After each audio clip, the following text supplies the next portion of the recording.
আসসালামু আলাইকুম, সবাই কেমন আছেন? আশা করি ভালো আছেন। আমিও আল্লাহর রহমতে আপনাদের দোয়া ও ভালোবাসা অনেক ভালো আছি। তো আমি অনেকভাবে রান্না করি। এভাবে একবার রান্না করে দেখবেন তো। এভাবে সুজি আর শ্যামের মিশ্রণে আর ঘিয়ে ভেজে এভাবে রান্না করে দেখবেন, মানে অত্যন্ত সুস্বাদু লাগে। শ্যামায় যত দিবেন অতই মজা লাগে। তো একটি প্যানে আমি কিছুটা ঘি গলিয়ে দিয়েছি, ঘিটাকে গরম করে গলিয়ে দিয়েছি। তো ঘিয়ে আমি হাফ 3 চামচ পরিমাণ সুজি দিয়েছি। সুজি দিয়ে ঘিটাতে গিয়ে ভালোভাবে ভেজে নিচ্ছি। ভেজে এখন আমি একদম লাল লাল করে ভেজে নিয়েছি ঘিটাকে, সুজিটাকে ঘিয়ের সাথে ভেজে ঘিয়ের গ্রানে পুরা গরম এক মোমো করছে, এত গ্রান। তো এখন আমি 1 লিটার দুধ দিয়ে দেব।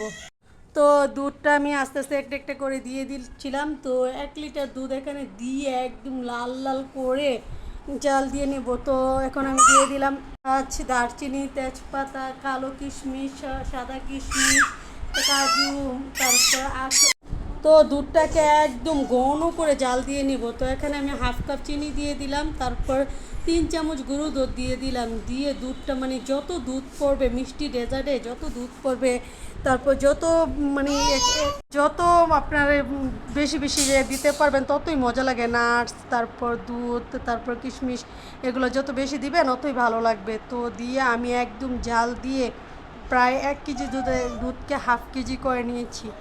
নিয়ে আমি ভালোভাবে আরেকটু জাল দিয়ে দিব, জাল দিয়ে উঠিয়ে নিব। দেখুন কতটা ঘন হয়েছে, দুধটার কালারটা দেখুন, গিয়ে একদম উপরে হয়ে রয়েছে। তো এখন আমি উঠিয়ে এক সাইডে রেখে দেব। দুধের ঘনত্বটা দেখিয়ে দিচ্ছি, দেখুন কত ঘন হয়েছে দুধটা একদম, আর দেখতে কত লাল লাল হয়েছে দুধটা। তো আমি দুধটা উঠিয়ে রেখে এখন আমি এদিকে অল্প কিছুটা লাচ্চা সেমাই দিয়ে দেবো দুধের সাথে। মানে এটার মজা যে কতটা, দিয়ে একদম আমি ঠান্ডা করে নর্মাল ফ্রিজে রেখে দেবো সারা রাত। আমি একটু মিষ্টি ডেজার্টটা একটু ঠান্ডা ঠান্ডা খেতেই পছন্দ করি। আপনারা যেভাবে খেতে চান সেভাবে খেতে পারেন, আমার কাছে একটু ঠান্ডাই ভালো লাগে মিষ্টি ডেজার্টটা।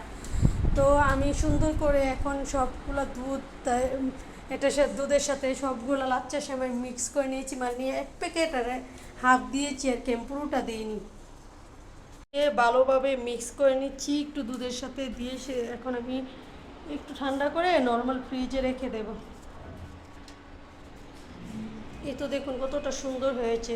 তো এখন আমি সার্ভ করে নিয়েছি একটি বাটিতে। দেখুন মশলা কালারটা আর খেতে এত দুর্দান্ত স্বাদ হয়েছে।